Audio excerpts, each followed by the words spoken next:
अस्सलाम वालेकुम। Last time हम लोगों ने टेलमेंट शुरू की थी।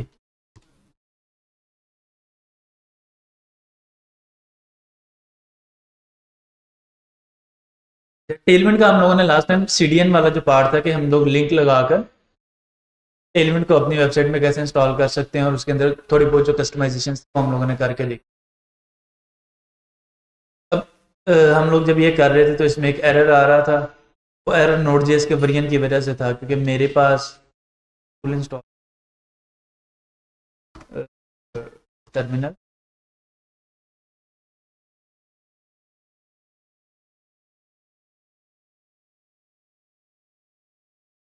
एनवीएम के नाम से नोड वेरिएंट मैनेजर। अब नोड वेरिएंट मैनेजर क्या करता है कि नोड जेएस के अगर हम लोगों ने देखें ना, अब हम लोग देखें कि नोड डैश वी या एनपीएम डैश वी। तो अब नोड जेएस के तकरीबन 20 डिफरेंट वेरिएंट्स आ गए। 20 वेरिएंट्स हैं, फिर आगे जो उसके सब वेरिएंट्स हैं 20 वाले का भी 17 सब वेरिएंट्स आ गए। मतलब हर वेरिएंट के आगे कुछ ना कुछ सब वेरिएंट्स होंगे, तो जो 20 वाला वेरिएंट है उसके भी 17 सब वेरिएंट आए। तो जब आप हम लोग एप्लीकेशन डेवलप कर रहे होते हैं तो वो एप्लीकेशन डेवलप करते वक्त हमें उसकी टेक्नोलॉजीज का ख्याल रखना पड़ता है कि ये स्पेसिफिक टेक्नोलॉजी किस नोड के वेरिएंट के साथ कंपेटेबल।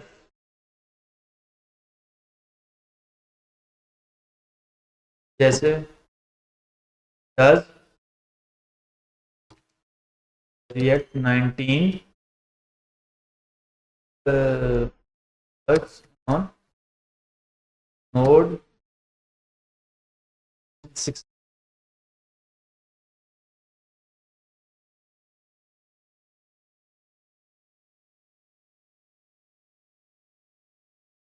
अब उन्होंने यहाँ पे मेंशन कर दिया कि भाई रिक्वायर्ड नोड वेरिएंट 14 और प्लस।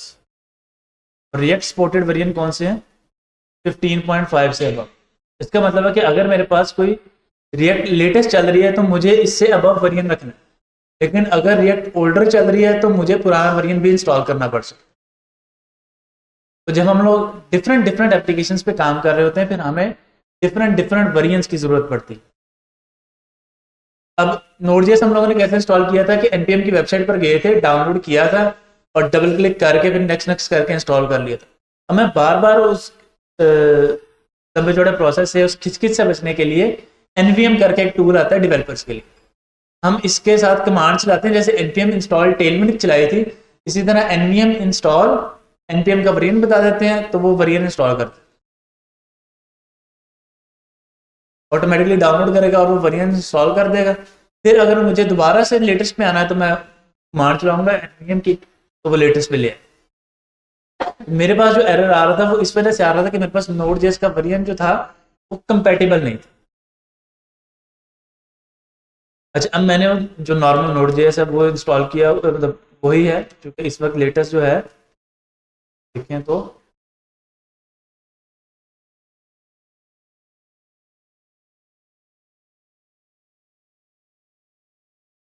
22.11 है लॉन्ग टाइम सपोर्ट, और मेरे पास ये वाला है 18 लॉन्ग टाइम सपोर्ट। अच्छा, अब इंस्टॉल करने के लिए सबसे पहले हमें एक कमांड चलानी पड़ेगी कि npm init, कि हम एक नोड का पैकेज या नोड का जो सॉफ्टवेयर है वो इनिशियलाइज करने लगे। अच्छा, ये कमांड चलाने के बाद हमें एक फाइल मिलेगी पैकेज जेसन के नाम से, जिसके अंदर हमारे सॉफ्टवेयर के बारे में डिटेल्स होंगी। जैसे इस सॉफ्टवेयर का नाम क्या रखना चाह रहे हैं। अब हम इस सॉफ्टवेयर का नाम फिलहाल टेलमेंट एचटीएमएल रखना चाह रहे हैं। वेरिएंट कौन सा है? 1। डिस्क्रिप्शन कोई भी नहीं है फिलहाल। Entry point index dot JS, ठीक है। तो अभी के लिए हम लोग सारा को एज इट इज ओके कर देंगे, यस। तो अब हमारे पास एक फाइल बन जाएगी पैकेज जेसन। अब इसके इस पैकेज में इस पैकेज डॉट जेसन फाइल में हमारे सॉफ्टवेयर की डिटेल्स होंगी। अब उन डिटेल्स का क्या मतलब वो हम देखते हैं। Index dot H T M L और अब हमें उन्होंने कमांड दी है कि अगर आपने टेलविंड सीएसएस अपने प्रोजेक्ट में इंस्टॉल करनी है तो npm install dash capital D Tailwind CSS. अच्छा, बाय डिफॉल्ट जो कमांड है वो है npm install Tailwind CSS. -d का मतलब है कि डेवलपमेंट।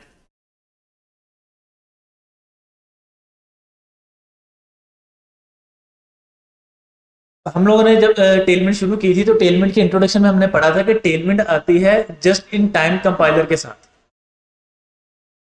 इसका क्या मतलब है कि जब हम बिल्ड बना के अपना सॉफ्टवेयर किसी सर्च पे या किसी सर्वर पे AWS पे माइक्रोसॉफ्ट के एज्योर पे या किसी भी सर्वर पे जब डिप्लॉय करेंगे तो हम बिल्ड बना के डिप्लॉय करेंगे। जब बिल्ड बनाते हैं ना तो टेलमेंट की जो लंबी चौड़ी CSS की फाइल है उसमें से सिर्फ और सिर्फ वही क्लासेस आती हैं जो यूज हो रही हैं हमारे कोड के अंदर। जिनका कोड यूज हो रहा है वही हमारी क्लासेस आएंगी।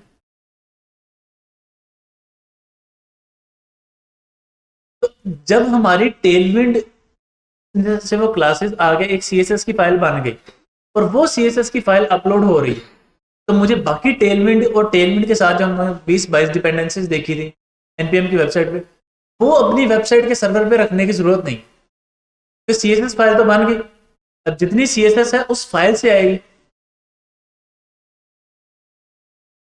तो अगर मैं बाकी की भी सारी लाइब्रेरीज रख रहा हूं तो इसका मतलब है कि मैं अपने जो सॉफ्टवेयर के साइज है वेबसाइट के साइज से बढ़ा, जितना बड़ा साइज उतनी ही मुश्किल या उतनी ही स्लो वेबसाइट। तो अब मैं चाहता हूं कि भाई जब मैं बना रहा हूं उस वक्त तो मजबूरी है कि भाई मुझे इंस्टॉल करनी पड़ेगी। बाद में बंडल का साइज ज्यादा ना हो उस चीज से बचने के लिए मैं कहता हूं कि भाई तुमने इसे डेवलपमेंट की हद तक ही रखना, अब इंस्टॉल करते हैं।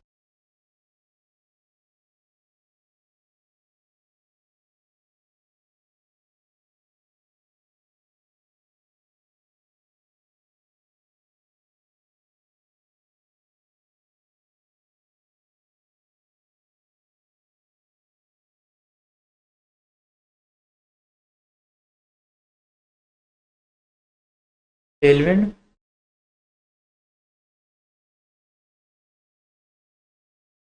फाइनोको प्रॉपर्टीज,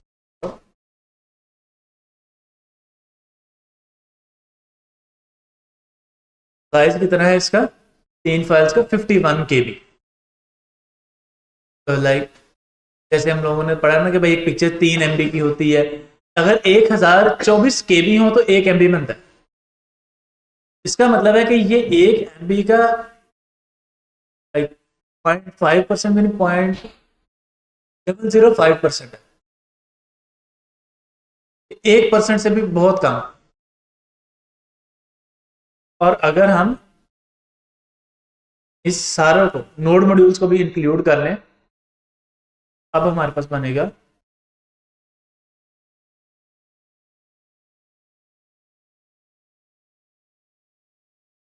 ये डिफरेंस था जिसकी वजह से हमने उसको डेवलपमेंट में रखा।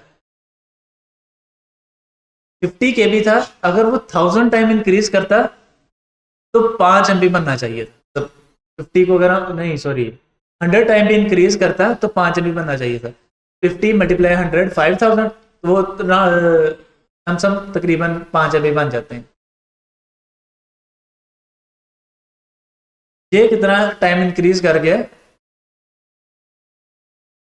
तो जब हम कोई प्रोफेशनल एप्लीकेशन बना रहे होते हैं तो उसका साइज जीबीज में चला जाता है।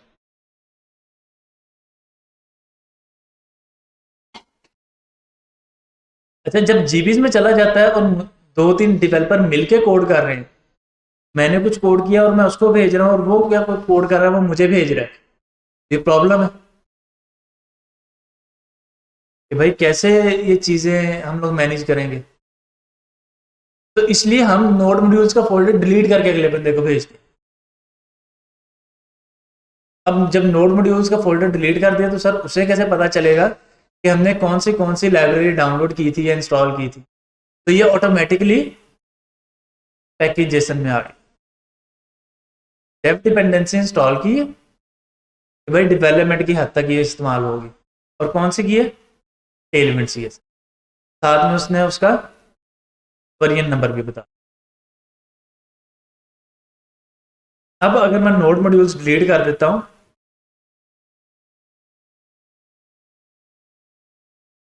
तो अब मुझे सिर्फ और सिर्फ कमांड चलानी है npm इंस्टॉल, कुछ नहीं लिखना कि भाई डेवलपमेंट में करना है, कौन सी लाइब्रेरी करनी कौन सी नहीं। वो पैकेजेशन को रीड करेगा और जो जो लाइब्रेरी जहां जहां लिखी हुई है वो ऑटोमेटिकली उसका वही वही वेरिएंट इंस्टॉल कर देगा।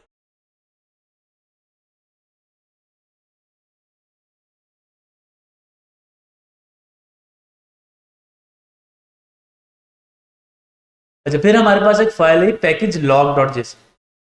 पैकेज जेसन और पैकेज लॉग में क्या फर्क है कि पैकेज जेसन में हमारी एप्लीकेशन की डिटेल है और जो जो लाइब्रेरी हमने इंस्टॉल की है कमांड के थ्रू वो लिस्ट हो जाएगी। लेकिन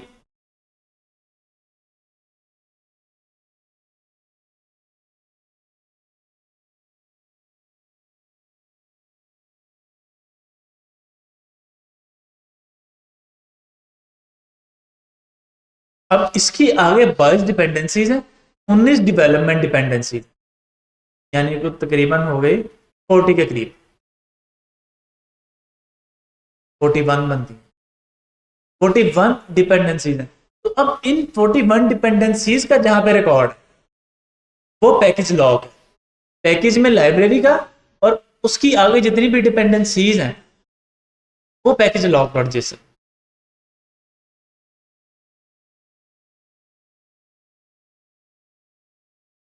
और नोड मॉड्यूल हमारा क्या है, जहां पर सारी की सारी लाइब्रेरी आके खुद ब खुद ही डाउनलोड होकर वो करेगा, अगर हम npm के थ्रू ला रहे हैं।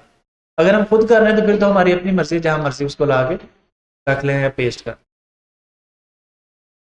अच्छा जी, फिर हमें उन्होंने दूसरा स्टेप बताया हुआ है कि आप npm को, तो npx टेलमेंट इनिशियलाइज या इनिट, उसने क्या किया, created a Tailwind css config file, Tailwind config dot JS, ये हमारे पास एक फाइल बन गई।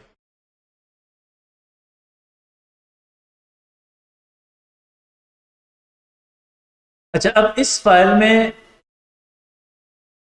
बहुत सारा मतलब कुछ कोड ऐसा है जो हमें शायद समझ नहीं आ रहा, जैसे ये इंपोर्ट वाली लाइन, वो क्यों समझ नहीं आ रही, क्योंकि ये फाइल है डॉट जेएस फॉर्मेट की। जेएस फॉर्मेट मतलब जावास्क्रिप्ट की, अभी हमने जावास्क्रिप्ट पढ़ी नहीं, इसलिए हमें ये नहीं पता कि भाई import Tailwind C S S dot config का मतलब क्या है, या ये समझ नहीं आ रहा इंपोर्ट वाली लाइन का मतलब, या उससे नीचे जो मॉड्यूल्स डॉट एक्सपोर्ट लिखा हुआ है कि मॉड्यूल क्या है, एक्सपोर्ट क्या है, वो हमें समझ नहीं आ रहा। जैसे हम लोग जावास्क्रिप्ट पढ़ेंगे तो हमें थोड़ा सा आइडिया हो जाएगा। हाँ, नीचे उन्होंने बताया कि भाई कंटेंट, थीम और प्लगइन्स। अब इसको देखते हैं कि भाई ये जो मेन तीन चीजें हैं ना, ये अभी के लिए हमारे काम की है, बाकी जो जैसे जैसे हम लोग स्टडी करते रहेंगे वैसे वैसे हमें आइडिया होता जाएगा और हम उसे उसी लिहाज से।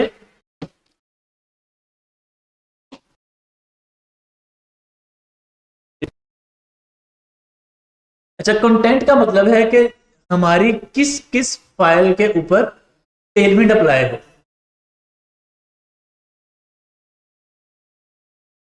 एचटीएमएल फाइल के ऊपर हो, जावास्क्रिप्ट फाइल के ऊपर हो, सीएसएस फाइल के ऊपर हो, या एक्सएमएल फाइल के ऊपर हो, जेसन फाइल के ऊपर हो, किस किस फाइल के ऊपर।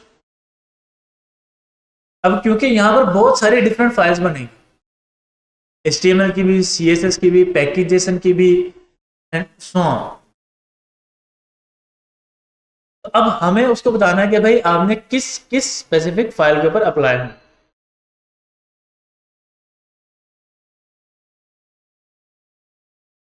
कार्ड्स निकाल के सारे साइड पे रख ले अटेंडेंस के।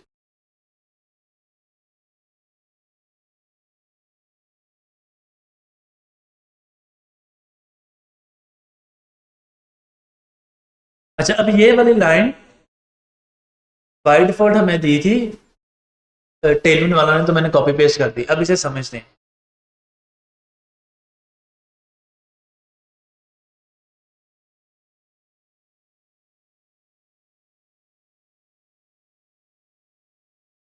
डॉट स्लैश का मतलब इसी फोल्डर में आगे, डबल स्टैरिक का मतलब है कि आगे जितने भी फोल्डर बनेंगे, क्योंकि हम लोगों ने पढ़ा था कि जब हम लोग राउटिंग को थोड़ा सा डिस्कस कर रहे थे तो हम लोगों ने देखा था कि भाई एक जो होम पेज पे फाइल शो करवानी वो होगी index dot H T M L. फिर अगर मुझे शो करवानी है सर्विसेज में वेब डेवलपर, तो पहले मुझे सर्विसेज नाम का फोल्डर बनाना पड़ेगा, फिर उसमें web developer dot H T M L बनानी पड़ेगी। इसका मतलब है कि फोल्डर के अंदर भी फाइल हो सकती है। अब उस सर्विसेज के अंदर वेब डेवलपर के अंदर फ्रंट एंड डेवलपर, दो फोल्डर भी हो सकते हैं, तीन भी हो सकते हैं, पांच भी हो सकते हैं, 10 भी हो सकते हैं, 15 भी हो सकते हैं एक मेन फोल्डर में। मतलब फॉर एग्जांपल अगर हमें राउटिंग को देखें तो मैं कहता हूं कि भाई मुझे सर्विसेज का एक पेज बनाना, सर्विसेज का एक पेज बन गया।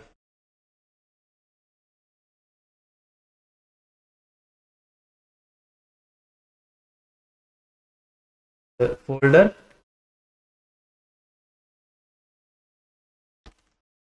सर्विसेज, अब सर्विसेज में आ गई एक तो web developer dot H T M, कि भाई मेरी जितनी भी वेब डेवलपर की, अब वेब डेवलपर में मैं आगे कहता हूँ कि भाई मैं वेब डेवलपर में आगे फ्रंट एंड या बैक एंड में ये वाली मेरी सर्टिफिकेशंस हैं, या मैंने ये प्रोजेक्ट किए हुए हैं डिलीवर, या मेरी ये एक्सपर्टीज है कि मैं बैक एंड में काम कर रहा हूँ, तो मेरा ज़्यादा काम नोड जेएस एक्सप्रेस जेएस के साथ है, पाइथन फास्ट एपीआई के साथ है, पाइथन जेंगो के साथ है, पाइथन फ्लास्क के साथ है, या डिफरेंट सी शार्प के साथ है, डिफरेंट डिफरेंट टेक्नोलॉजी है। तो मैं कहता हूँ कि भाई मुझे आगे डिटेल देने के लिए मैं वेब डेवलपर का फोल्डर बना लेता हूँ और front end dot H T M L, back end dot H T M L और database dot H T M L. तो अब डिफरेंट राउट्स तो बन गए।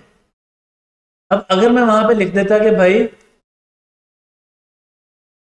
टेलमेंट कन्फिग पे लगाओ dot slash index dot H T M L, तो बाकी जितनी एच टी एम एल की फाइल्स थी उनके ऊपर टेलमेंट अप्लाई नहीं होनी थी। टेलमेंट अप्लाई वहीं पर होनी थी जो राउट हमने यहाँ पे डिफाइन कर दी। अब इस डबल स्टैटिक का मतलब है कि किसी भी नाम का फोल्डर और कितने भी नेस्टेड फोल्डर आ जाए, यानी फोल्डर के अंदर जितने मर्जी फोल्डर बन जाए और किसी भी नाम से बन सकते। स्टैटिक का मतलब होता है, सिंगल स्टैटिक का मतलब है कि किसी भी नाम से, डबल स्टैटिक एक साथ आ जाए कि फोल्डर के अंदर फोल्डर भी हो सकता है। अच्छा, उसके बाद मैंने slash single static, single static का मतलब है कि कोई भी नाम, जैसे अब हम लोग देखें तो हमारी HTML फाइल्स के नाम मुख्तलिफ हैं, index dot H T M L, web developer dot H T M L, front end dot H T M L, back end dot H T M L और database dot H T M L. सारे नाम अलग अलग अलग अलग।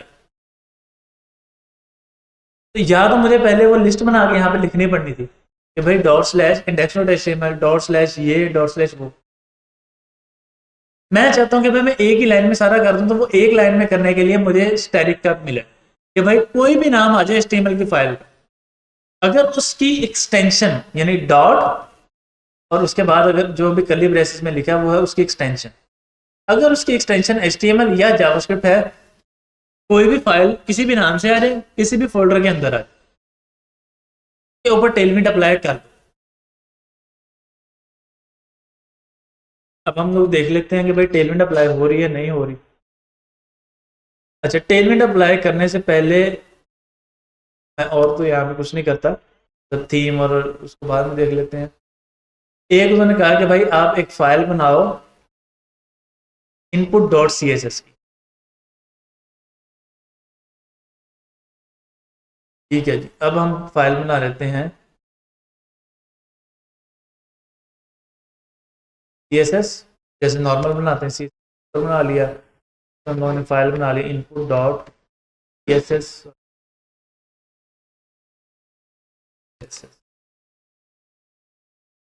अच्छा, अब ये मैंने क्या किया है, at the rate Tailwind base, at the rate Tailwind components और at the rate Tailwind tilt. ये जो टेलविंड की लेयर्स है हम लोगों ने पढ़ी थी ना कि बेस लेयर है उसमें हम लोग किसको डिस्कस करेंगे, कंपोनेंट्स लेयर में ये जो टिल्ट में, ये उन लेयर्स को मैं इंपोर्ट कर नोड मॉड्यूल्स में आ गई हैं, क्योंकि डाउनलोड करके मैंने सारा कोड नोड मॉड्यूल्स में रखा है। नोड मॉड्यूल से बाकी प्रोजेक्ट को कनेक्ट करने के लिए मैंने ये कोड लिखा कि भाई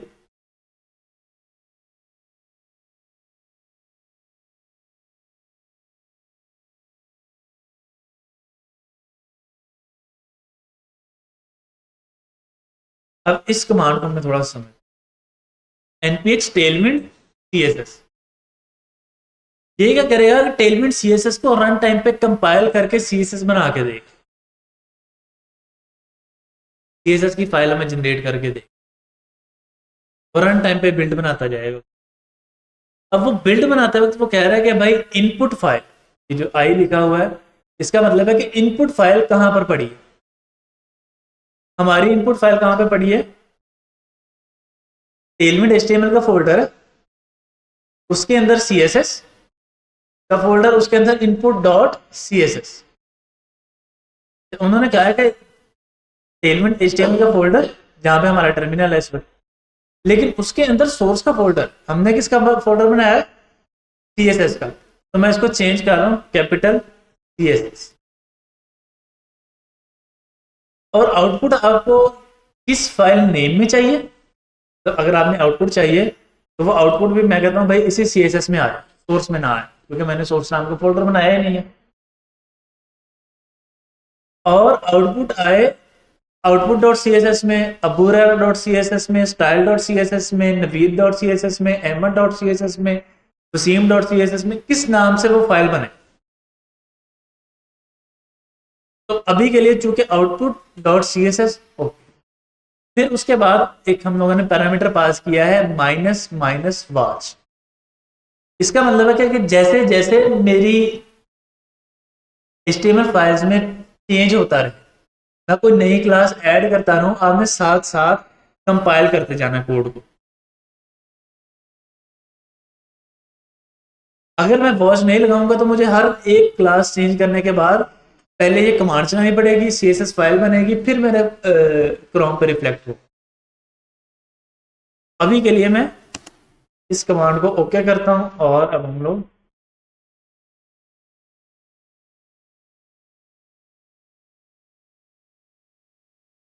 आउटपुट सीएसएस बन गई।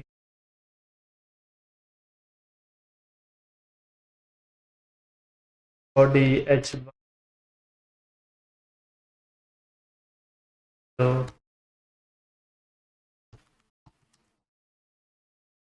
एलिमेंट,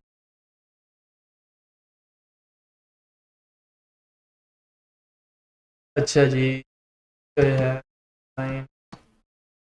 टेक्स्ट और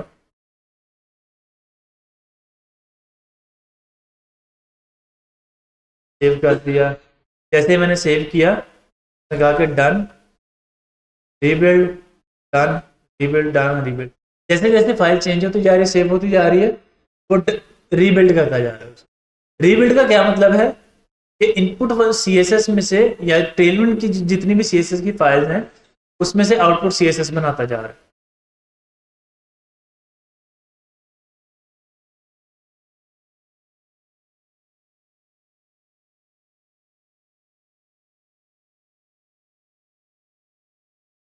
जो मैंने क्लासेस आ गई।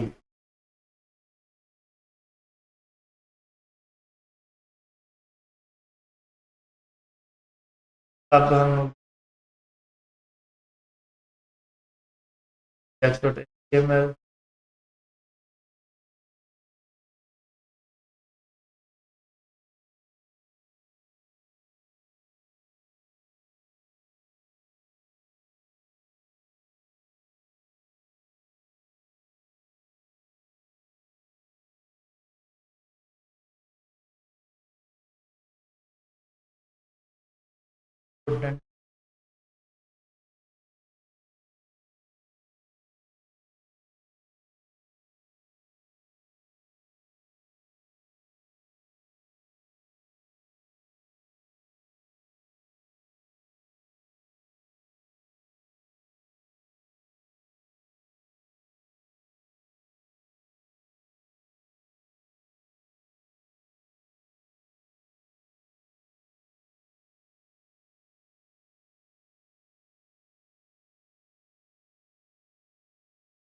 इन कोड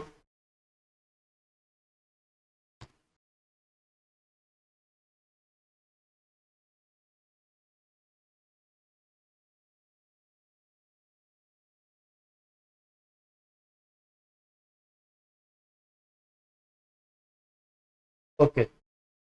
अब हम लोगों ने गलती कहाँ की है कि हम लोगों ने जो हमारी आउटपुट वाली CSS की फाइल है उसे लिंक नहीं किया, dot slash C output dot.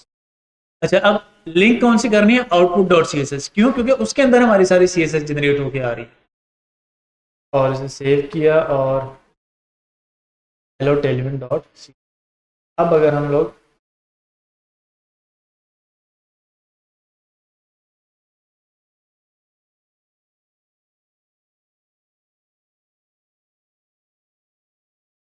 को करना शुरू कर दें, फॉर एग्जांपल जी टेक्स्ट रेड डैश टेक्स्ट, और इसके बाद में क्या टैलिक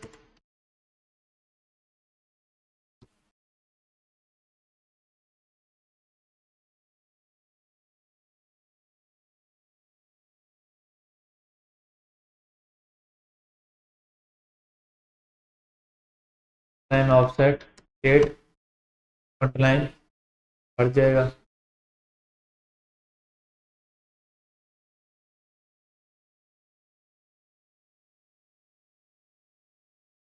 डेकोरेशन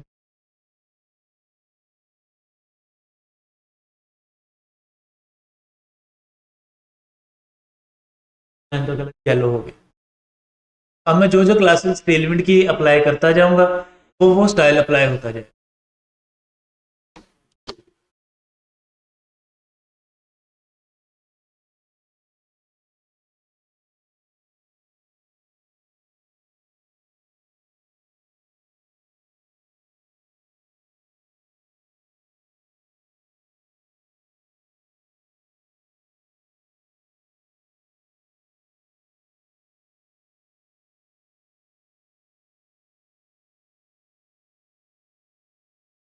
अच्छा, अब इसको थोड़ा समझने की कोशिश करते हैं कि ये कैसे। अगर मैं यहाँ पे लिख देता हूँ index dot H T M, कि भाई index dot H T M L में तो टेलविंड अप्लाई हो रही। अब मैं यहाँ पर एक फाइल बनाता हूँ, होम पर ही index two dot H T M.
जैसे कन्फिग में हमें चेंज करना है तो हमें सर्वर को रीस्टार्ट करना है।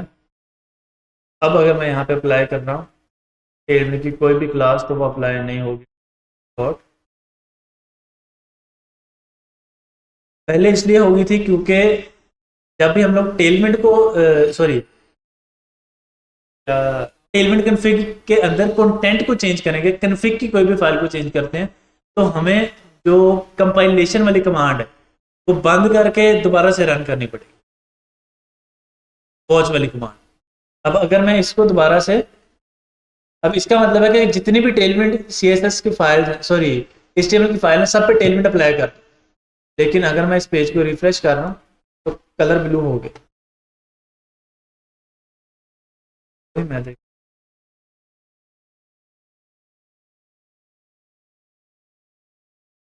रहे हैं और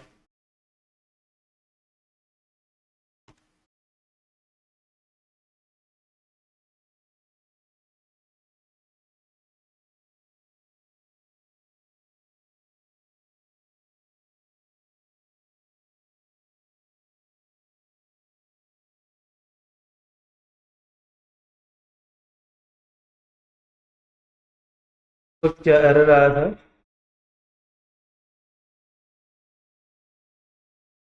तो लाइक अभी तो वैसे वो कर रहा है, लेकिन नॉर्मली हमें कन्फिग रीस्टार्ट करना पड़ता है।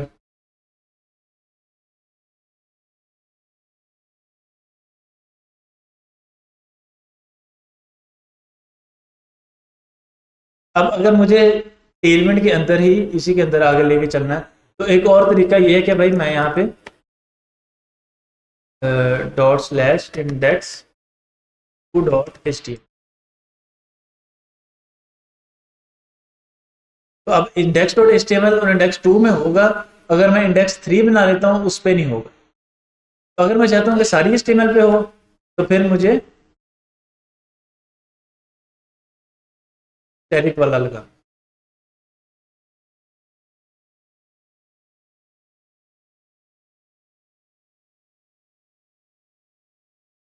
अच्छा, अब एक काम इन्होंने किया हुआ है जो मैंने स्किप करवाया है, वो मैं आप लोगों को बता देता हूँ कि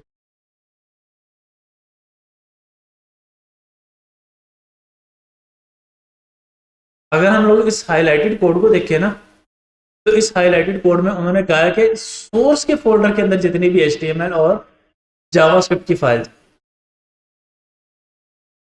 HTML पे तो पता चल गया कि भाई हमने एलिमेंट क्यों अप्लाई करनी है, क्योंकि HTML के टैग है, उनकी स्टाइलिंग करनी है। जावास्क्रिप्ट का काम तो फंक्शनैलिटी अप्लाई करना था। जब हम लोगों ने स्टडी किया कि भाई जावास्क्रिप्ट का काम है फंक्शनैलिटी अप्लाई करना, जावास्क्रिप्ट के ऊपर हम लोग टेलमेंट क्यों अप्लाई कर।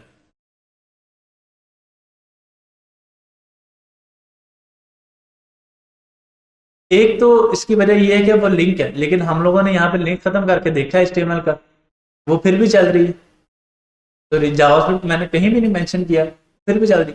अब जावास्क्रिप्ट में आगे जाके हम लोग टॉपिक पढ़ेंगे DOM, document orient object model,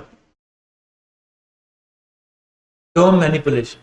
उसमें क्या होता है कि हम जावास्क्रिप्ट के थ्रू HTML के डिफरेंट टैग्स को बदलते हैं।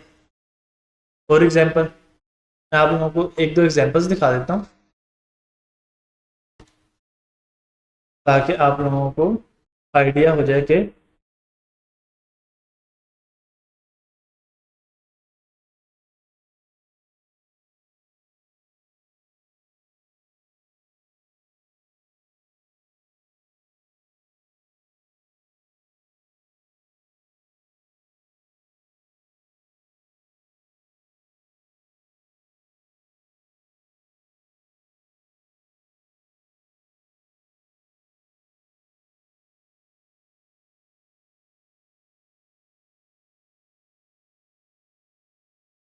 अगर मैं इसे रन करूं तो क्लिक मी, क्लिक के ऊपर क्लिक करें, इस बटन के ऊपर क्लिक करेंगे तो ये टेक्स्ट चेंज हो रहा है। अब मैं कहता हूं कि भाई मुझे इस टेक्स्ट को लगाना है स्टार्ट, और एंड पे मैं कर देता हूं पैराग्राफ का tag class is equal to, और यहाँ से मैं डैश पैराग्राफ के टैग को बंद कर देता हूँ, और हम लोग लगा लेते हैं क्लास टेक्स्ट 500। अब चूंकि टेलविंड ऑनलाइन कंपाइलर यूज कर रहे हैं तो टेलविंड यहाँ पर नहीं है, तो कलर तो रेड नहीं होगा। और पैराग्राफ की बजाय भी हम इसको H1 कर लेते हैं। थोड़ा सा देखो, अगर मैं इसे रन करता हूँ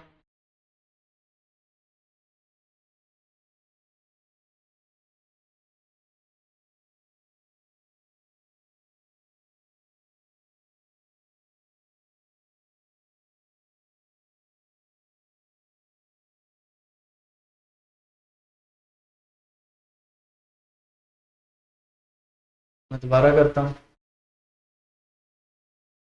इसका मतलब है कि जावास्क्रिप्ट के अंदर ये पावर है कि वो हमारी वेबसाइट के अंदर पूरा का पूरा टैग ही उठा के चेंज कर सकती है। अब वो कैसे काम हो रहा है वो डिटेल्स हम लोग डिस्कस करेंगे, लेकिन एक पावर हमें जावास्क्रिप्ट की ये पता लग गई कि हम पूरा का पूरा टैग चेंज कर सकते हैं। तो जब एक नया टैग इंक्लूड कर रहे हैं उसकी स्टाइलिंग भी करेंगे। तो जब स्टाइलिंग कर रहे हैं हम टेलविंड के साथ, तो वो टेलविंड इन टैग्स के ऊपर अप्लाई हो जो जावास्क्रिप्ट के साथ आ रहे हैं, इसलिए हमने जावास्क्रिप्ट भी इंक्लूड की। और दूसरा ये कि हम लोगों ने पढ़ा था इमेज का टैग, इमेज लगाने के लिए, फिर उसके अंदर हम लोगों ने एक एट्रीब्यूट पढ़ा था सोर्स के नाम से। अब इस स्पेसिफिक जो एग्जांपल है उसमें वो क्या कर रहा है कि उस एट्रीब्यूट की वैल्यू को चेंज कर, जैसे अगर मैं करता हूं तो टर्न ऑन लाइट और turn off light, turn on, turn.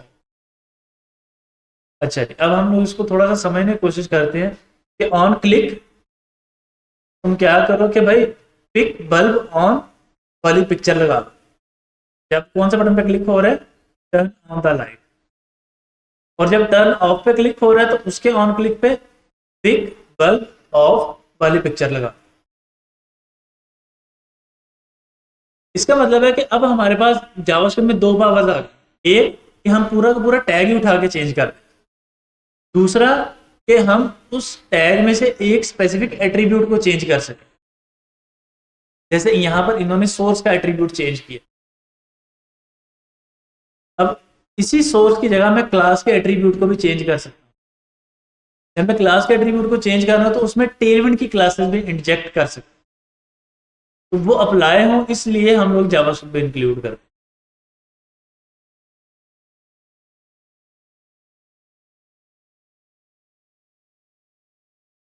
अच्छा, इसीलिए उन्होंने सोर्स का फोल्डर बनाया। अब सोर्स का फोल्डर बनाने की क्या जरूरत पड़ी,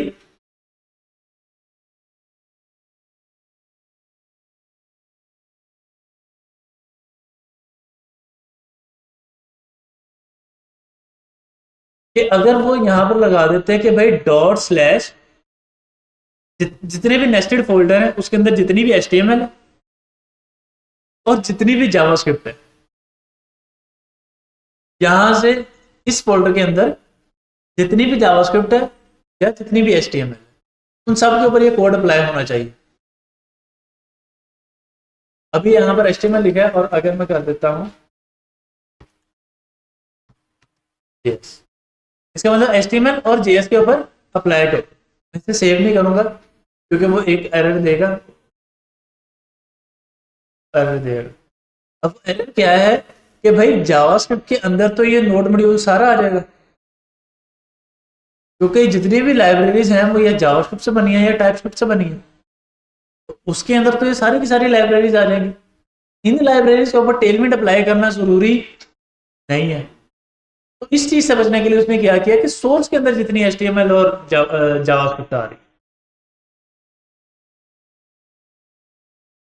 है, your content configuration include a pattern which looks like it's accidentally matching all of your node modules can cause serious performance issues.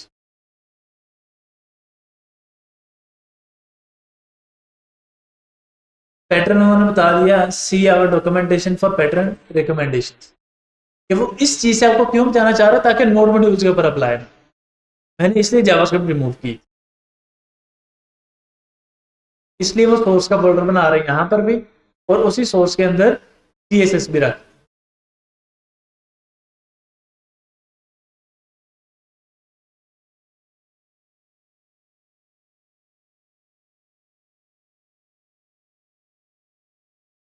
यहां तक क्लियर है कि टेलविंड सीएसएस इंस्टॉल कैसे करनी है और उसको रनिंग हालत में कैसे लेके आना।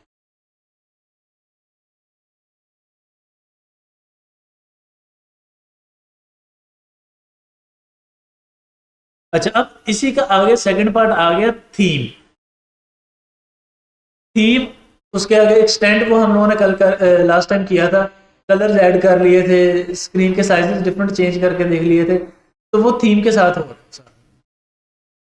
लास्ट पर आ गया प्लगइन्स। प्लगइन्स का मतलब क्या है कि टेलविंड के अंदर बहुत सारी चीजें हैं जो बाय डिफॉल्ट हमें नहीं मिलती।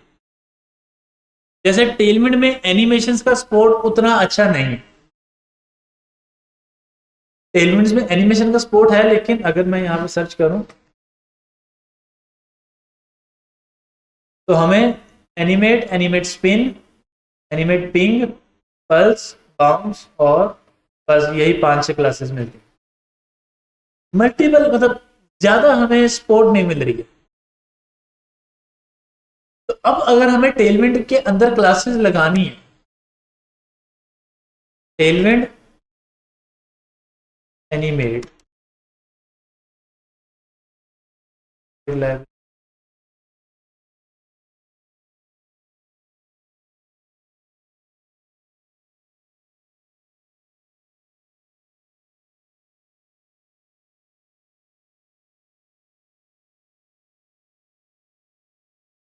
Motion made simple for Tailwind CSS.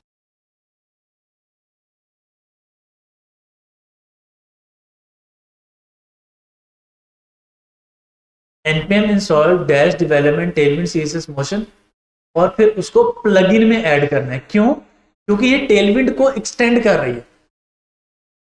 अब अगर हमें टेलविंड लाइब्रेरी को खुद से एक्सटेंड करना है, उसकी टेलविंड को एक्सटेंड करना है,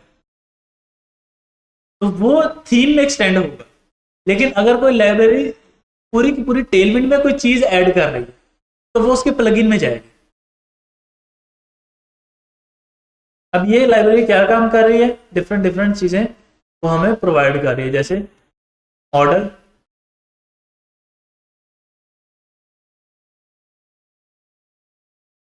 डिफरेंट एनिमेशन हमें बना के दे। तो अब हम पे डिपेंड करता है कि हमें एनिमेशन चाहिए। कॉपी क्लासेस सारी कॉपी की, और ये फिर हम अपनी ये सारी टेलविंड की क्लासेस आ रही है, ये वो कॉपी करेंगे, वहां पेस्ट करेंगे and we are good to. ये पेस्ट करेंगे क्लास में, कॉपी क्लासेस, और ये आएगी हमारी यहाँ पर क्लास के अंदर। क्लास है ना, क्लासेज है ना, यहाँ पर अभी तो नहीं चलेगा क्योंकि मैंने जो हमें चाहिए होगी डिफरेंट लाइब्रेरी, मतलब डिफरेंट चीज़ें हैं हमारे पास।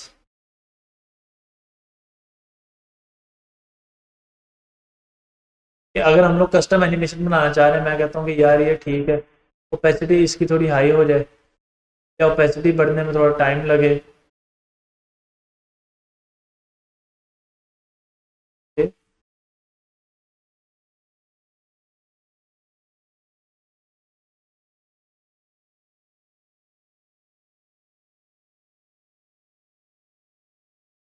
ये अब हम पे डिमांड करता है कि हम उसको एनिमेशन को कैसे लेके।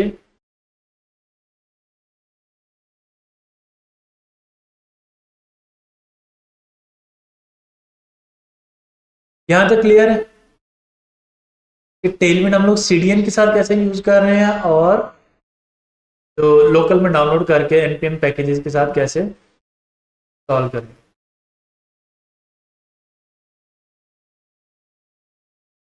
टेलविंड सीएलआई और डीसीडी। अच्छा, अगर कोई आसान बन चाहे इससे भी, तो प्ले टेलविंड करके एक है वेबसाइट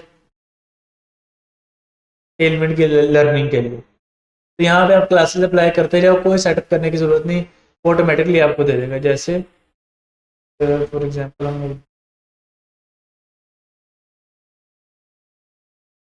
क्लास एडवांस है text dash red 500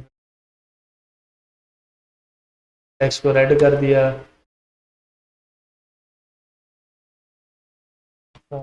bold border border green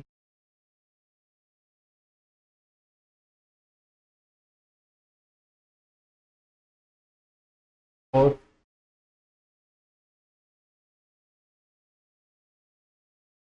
text to text justify. अब ये डिफरेंट डिफरेंट चीज़ें जो हम लोग कर सकते हैं। अगर हमें सिर्फ प्रैक्टिस करनी है और तो मेरे ख्याल से सबसे बेस्ट टूल यही है कि हमें कोई सेटअप करने की ज़रूरत नहीं है। और अगर कोई मतलब हम असाइनमेंट वगैरह बना रहे हैं हम लोग ऑब्वियसली बात है कि या उसको CDN के साथ करेंगे या CLI वाला करेंगे।